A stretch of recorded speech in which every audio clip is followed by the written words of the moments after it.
La résilience, l'arme secrète de votre réussite dans tous les domaines et surtout dans votre entreprise, c'est ce que nous allons voir aujourd'hui.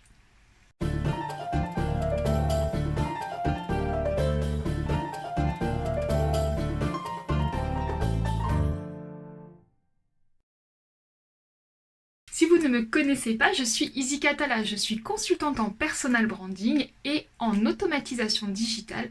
J'aide mes clients à avoir plus de visibilité, plus de notoriété et bien sûr plus de clients grâce à Internet. Aujourd'hui, si ce n'est pas encore déjà fait, je vous invite à aller télécharger mon guide Sois ta marque et à vous abonner à ma chaîne si vous aussi vous souhaitez avoir plus de visibilité, plus de notoriété et surtout plus de clients grâce à Internet. Sur cette chaîne, je vous fais des tutos, des conseils. En gros, je vous donne toutes mes stratégies et tout ce que je fais pour vous aider justement à réussir grâce à Internet. Aujourd'hui, je vais vous parler de résilience. Je vais vous donner 7 clés de la résilience. Pourquoi je vous parle aujourd'hui de résilience? Parce que pour moi, aujourd'hui, c'est réellement ça qui m'a aidé à passer tout ce que j'ai passé. Si vous me suivez un peu, vous savez que depuis la création de mon activité, j'ai eu des hauts, des bas, j'ai eu aussi un très gros problème de santé. Eh bien, c'est justement la résilience qui a été mon arme secrète de la réussite. C'est la résilience qui fait que j'en suis où j'en suis aujourd'hui. Parce que j'ai rien lâché, quoi qu'il arrive, quoi qu'il se passe. Et bien, qu'est-ce que c'est la résilience?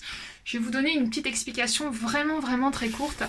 Et bien, la résilience, c'est tout simplement ne rien lâcher, quoi qu'il arrive. Et quoi qu'il se passe dans votre vie.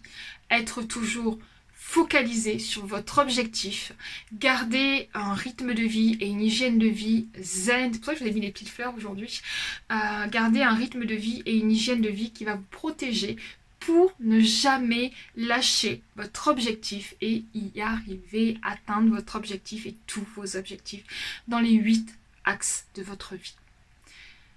Je vais vous donner aujourd'hui 7 clés pour développer votre résilience qui sont des clés que j'utilise au quotidien et que j'apprends également à mes enfants. Alors, la première de ces clés, tout simplement, c'est de se respecter.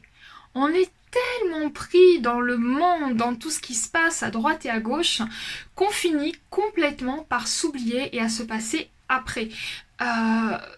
Ne serait-ce que pour s'acheter des vêtements ou des chaussures, surtout que, vous savez, moi je suis maman solo et pendant des années je faisais passer les besoins de mes enfants avant moi et finalement après j'étais dans une telle privation personnelle, mais surtout, d'accord? Eh bien non, quand on est résilient, on se respecte, on est à l'écoute de ses besoins, on est vraiment à l'écoute de ses besoins.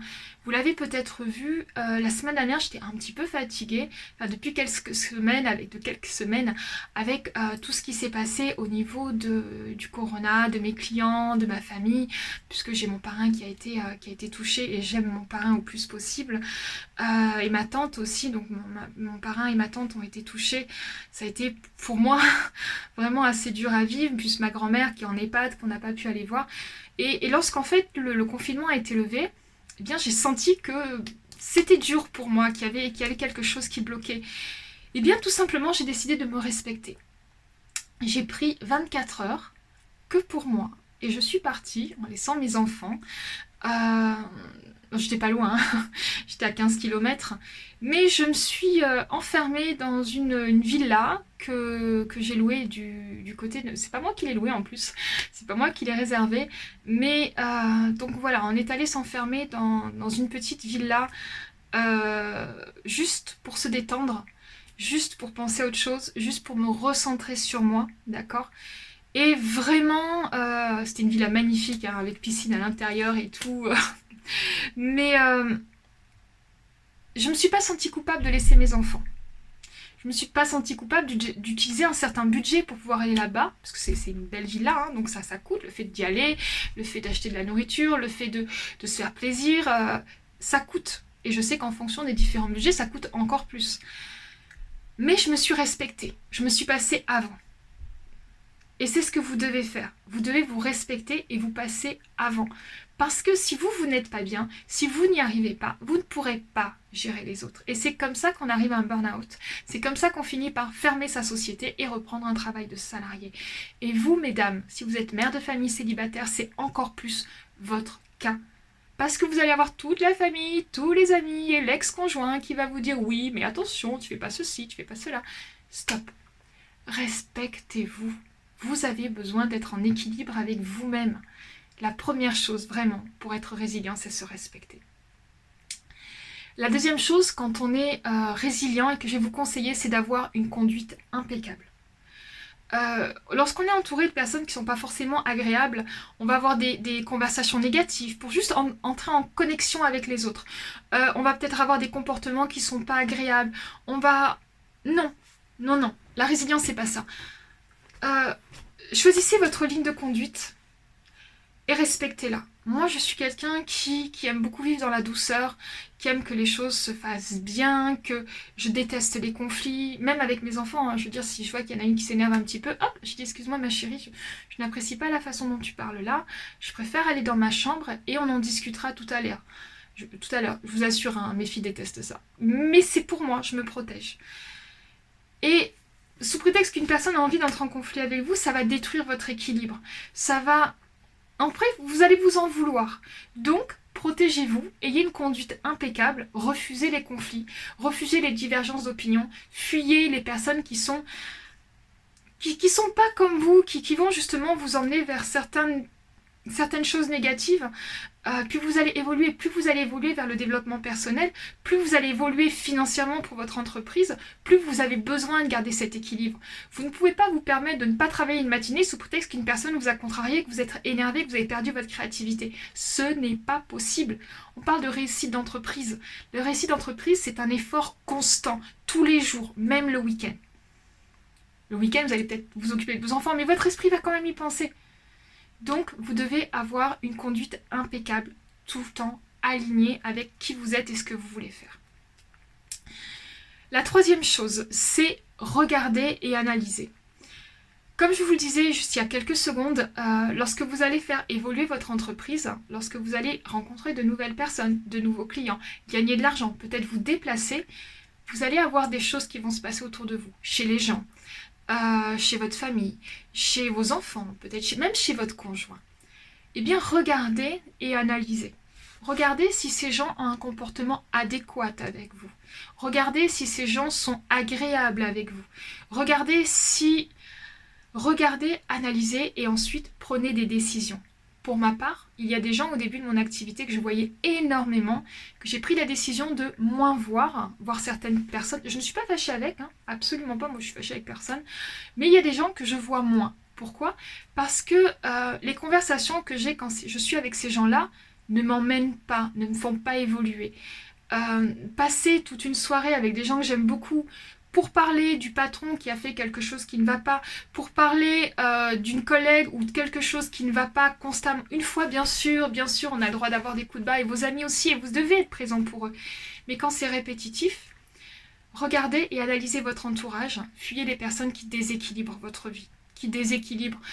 Il y a peut-être des gens qui ne vont pas croire en vous et au début c'est normal. Juste voyez-les un peu moins, d'accord ?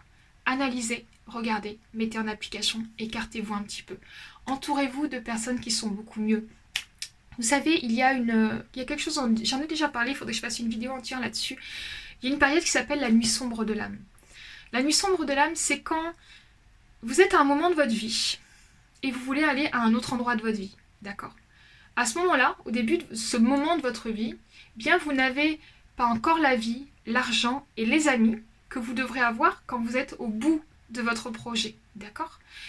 Mais à un moment, pour rencontrer de nouveaux amis, avoir des rentrées d'argent, eh bien il y a un moment où vous allez être en dissonance avec les personnes et l'entourage que vous avez. Et ces gens-là, vous allez donc moins les voir. Et même eux de même, hein, ils vont moins venir vous voir. Moi, j'ai des gens qui venaient moins me voir parce que chaque fois qu'ils venaient me voir, je travaillais les week-ends, j'étais en déplacement, en formation, et je n'étais pas en cohérence avec eux. Donc quand vous êtes dans la nuit sombre de l'âme, à un moment, vous allez perdre les gens, une partie des gens que vous avez avant. D'accord ? Et vous n'avez pas encore ces nouveaux amis, ces nouveaux entourages, ces nouvelles personnes qui vont vous booster et vous aider à aller plus loin. Cette période-là, ça s'appelle la nuit sombre de l'âme. D'accord? Ayez juste en considération que c'est qu'une période. Ça ne dure pas longtemps. Oui, ça va être dur, je l'ai traversé, j'en ai pleuré. Mais on passe à autre chose. Aujourd'hui, je suis très entourée. J'ai toujours mes amis, mais j'ai 3 amis. Ce sont des personnes que je connaissais avant tout ça. C'est Claudia, Christine et Keira. Ce sont mes amis. D'accord? Si elles regardent cette vidéo, ce sont mes amis. Ce sont mes amis de cœur. Elles auront toujours une place chez moi. Et je les ai connues avant tout ça. D'accord? Et mais il y a des gens que j'ai perdus et j'ai plein d'autres personnes que j'ai rencontrées depuis et que je sais que je peux appeler et qui seront présents pour moi.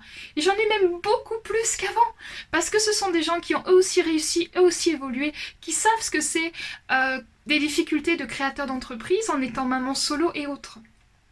Donc regardez et entourez-vous des bonnes personnes. Prenez en considération que si à un moment vous êtes seul, c'est normal, c'est que vous êtes en pleine mutation. Et que tout va arriver pour vous. Donc ça, c'était mon 3e conseil. Il y en a 7, ma 3e clé. La 4e clé, c'est apprenez à vous entourer avec goût. D'accord? Je viens justement de vous parler de la nuit sombre de l'âme. En fait, c'est tout simplement la continuité de ça. C'est que ne vous dites pas « Ah, mais j'aimerais bien être amie avec. Lui, il a bien réussi, j'aimerais bien être amie avec. Oh, Izzy, elle a réussi plutôt bien, ce serait bien qu'on soit amis. » Ça ne fonctionne pas comme ça. D'accord? Prenez le temps de créer des amitiés, prenez le temps de créer des partenariats. Une amitié, c'est un partenariat. Un partenariat, une amitié, ça prend du temps. Si quelqu'un vous intéresse, entrez en contact avec lui. Demandez-lui comment vous pouvez l'aider, si vous pouvez être présent pour lui. Dites-lui que vous admirez ce qu'il fait. Que, voilà. Un ami, c'est ça de toute façon. Moi, chacune de mes amies savent qu'elles peuvent m'appeler quand elles veulent et que je serai présente quoi qu'il arrive. Ce matin, j'ai eu un de mes copains qui m'a appelé qui a un problème de santé. Il m'a dit je suis pas bien, je l'ai appelé de suite. Il est à la réunion, je m'en fiche, je l'ai appelé de suite. J'étais en train de petit déjeuner, je m'en fiche, je l'ai appelé de suite. D'accord? Mais apprenez à vous entourer avec goût. D'accord? Et l'amitié, oui, elle vient du cœur. Mais les copains, les connaissances, ne travaillez pas avec des gens juste parce que, même au niveau de vos clients, apprenez à vous entourer avec goût. Et si un client qui vous sentez qu'il y a un truc qui va pas aller, ne le prenez pas. Parce que je vous assure qu'il y a quand même un truc qui va pas aller après. 8. Alors là, c'est le... Non, 5, pardon. 5e, c'est de vous créer une expérience de vie. Vous êtes en train de changer. Vous êtes en train de vous emmener quelque chose d'une nouvelle vie, de créer une entreprise. Je vous l'ai dit, il faut que vous soyez posé, calme ou énergique. Hein, c'est vraiment en fonction de votre personnalité. Soyez comme vous le souhaitez, respectez-vous, mais créez une expérience de vie complète. Je vous parle souvent des 8 axes de la vie. Prenez les 8 axes de votre vie et demandez-vous, voilà, comment j'aimerais être dans cet axe. Donc il y a l'amour, l'argent, le bien-être, le développement personnel, la formation, le couple, les amis et les loisirs. Demandez-vous comment, voilà, quel loisir j'aimerais faire quand j'aurai réussi? Comment devra être ma vie de couple quand je réussis? Comment je veux que ma vie de couple soit? Comment je veux que soient mes rapports avec mes enfants? Comment je veux? Et avancer vers ça. Par exemple, sur votre alimentation. Ah ben quand je réussis, j'aurai une alimentation saine. Bah non, commencez maintenant. Prévoyons un petit déjeuner peut-être un peu plus fun, un peu plus équilibré. Oui, mais quand j'aurai réussi, je ferai du sport. Bah, vous pouvez faire du sport là. Non mais j'irai en salle. Vous pouvez faire du sport à la maison. Le confinement l'a prouvé, on peut faire du sport à la maison. Moi, je fais mon sport chez moi. Et avant, j'allais en salle. Aujourd'hui, je suis plus à l'aise pour le faire chez moi. Créez-vous une expérience de vie pendant cette période de résilience. Et puis, vous allez voir que chaque fois que vous allez atteindre un de vos projets, un de vos objectifs, eh bien, de votre expérience de vie, eh bien, ça va vous rendre encore plus résilient, encore plus confiant. Et vous allez atteindre encore plus rapidement vos objectifs. 8. Inspirez-vous. 6. On va y arriver. Pourquoi je dis que 8? En plus, il n'y a que 7 clés. Donc le 6, c'est inspirez-vous. Vous allez avoir des moments bas. C'est normal. Vous allez avoir des périodes de doute. C'est normal. Et ce qu'on a tendance à faire, en fait, quand on n'est pas bien, c'est on met la télé ou on va regarder un reportage. Moi, je sais que je regarde très peu, je ne regarde pas la télé du tout, pour être franche. Ma télé n'est jamais allumée. Je pratique ce qu'on appelle la télévision sélective, c'est-à-dire que j'ai Amazon Prime, on a Disney+, et on a aussi Netflix. Et on choisit de regarder ce que l'on veut. d'accord? Mais quand même, à un moment, je me souviens que j'aimais bien regarder les trucs du style Tellement Vrai ou des choses comme ça. Et ça m'amusait. Mais le problème, c'est que quand on regarde beaucoup de ces choses-là, bah, c'est des gens, par exemple, comment vivre avec un RSA, comment la France, les Français en difficulté, le Français en surpoids. Il y a un moment, je me suis rendu compte que j'ai, waouh, c'est vrai que ça distrait, hein. Puis je me sens super forte hein, quand je regarde ça parce que je suis différente, que je change ma vie, mais ça me pousse pas, ça ne m'inspire pas. Donc j'ai décidé de ne plus regarder ce type de reportage. Mais par exemple, quand je mange, je regarde des personnes qui ont réussi, des success stories. Je regarde des reportages sur les voyages de luxe, sur les croisières de luxe. J'adore partir en croisière. Je regarde des choses inspirantes, des lieux qui m'inspirent. Je vois des visites, par exemple, on voudrait aller à Paradise Island. Paradise Island, il y en a deux. Il y en a un qui est à Dubaï et il y en a un qui est dans les Bahamas. C'est un espèce de grand hôtel 5 étoiles.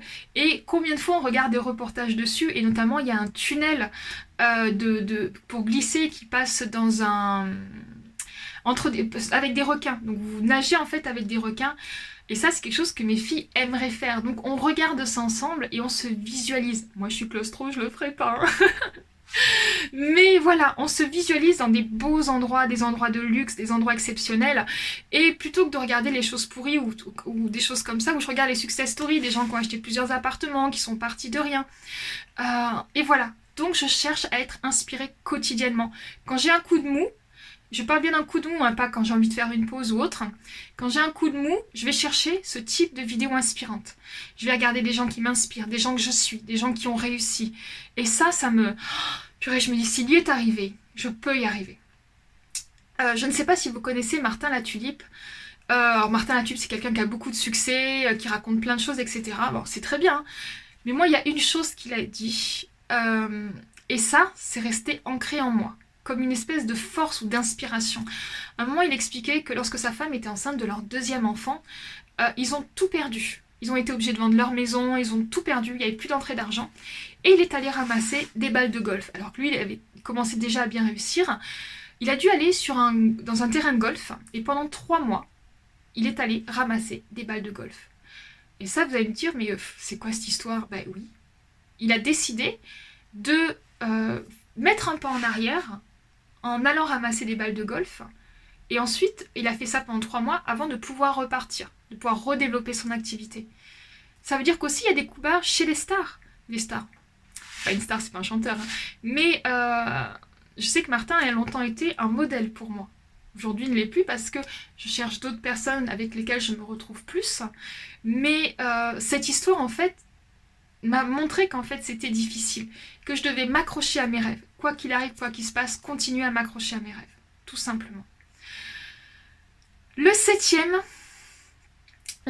chose, donc la 6e, c'était inspire-toi. Et la 7e, c'est complimente les autres. Sois à l'écoute des autres. Tout le temps, on a tendance, la résilience, c'est pas se refermer sur soi-même. C'est vraiment prendre le temps d'être en connexion avec les autres, de donner des compliments, parce que vous allez évoluer. Plus vous êtes résilient, plus vous allez évoluer. Mais restez en contact avec le plancher des vaches, comme on dit pas dans le sud, parce qu'on n'a pas de vaches, mais bon. Restez vraiment en contact avec les gens. Prenez le temps de les complimenter, quel que soit leur effort. Quel que soit, moi, si une de mes filles augmente d'un point, je la félicite. Si elle a une bonne note, je la félicite. Si elle n'a pas une bonne note, je lui dis que c'est pas grave et qu'elle fera mieux la prochaine fois. Qu'on peut revoir ce qu'elle n'a pas vu ensemble, qu'on peut retravailler là-dessus. Soyez conciliant avec votre famille, avec vos amis, parce que vous allez cravacher, vous allez vous dépasser, vous allez vouloir le meilleur, du meilleur, du meilleur si vous êtes comme moi. Mais tout le monde n'est pas comme vous. Et des fois, les gens, ils sont peut-être dans une période un peu plus basse que la vôtre. Ça ne veut pas dire qu'après, ils ne vont pas remonter. Donc, ne vous entourez pas que des meilleurs. Entourez-vous également de personnes qui ont du potentiel et complimentez les gens. Soyez bienveillants avec les gens. Après, il faut regarder, analyser, hein, que ce ne soit pas des gens qui sont tout le temps dans la dépression, mais ne vous coupez pas du monde. Vraiment, soyez résilients avec vous-même, bienveillants avec les autres. Voilà, ce sont les 7 conseils que je voulais vous donner aujourd'hui. Ce sont des conseils que j'applique au quotidien. Si vous avez déjà été en contact avec moi, bah, vous savez que je suis comme ça. Si vous voulez donner votre avis sur moi, sur le contact que vous avez eu, n'hésitez pas hein, dans les commentaires. Si vous avez aimé ce type de vidéos qui sont peut-être un peu plus mindset que d'habitude, bah, je vous invite à mettre un pouce. Si vous avez des questions sur la résilience ou autre, n'hésitez pas à les mettre dessous dans les commentaires. La résilience, c'est dur. Mais ne perdez jamais votre objectif. Ne perdez jamais votre objectif. En 2 ans, j'ai eu, vous le savez, j'ai eu un cancer, j'ai eu une séparation. J'ai jamais perdu mon objectif. Jamais, jamais, jamais perdu mon objectif. Ni mon équilibre de vie, ni ce que je voulais que mes amis reçoivent de moi, ni ce que je voulais que ma famille reçoive de moi, ni ce que je voulais que mes amis reçoivent de moi, ni mes clients, ni mes prospects. Soyez résilients, soyez bienveillants, soyez à votre écoute. Voilà ce que j'avais à vous partager pour aujourd'hui. Je vous souhaite une excellente fin de journée et surtout n'oubliez pas, votre marque, c'est vous.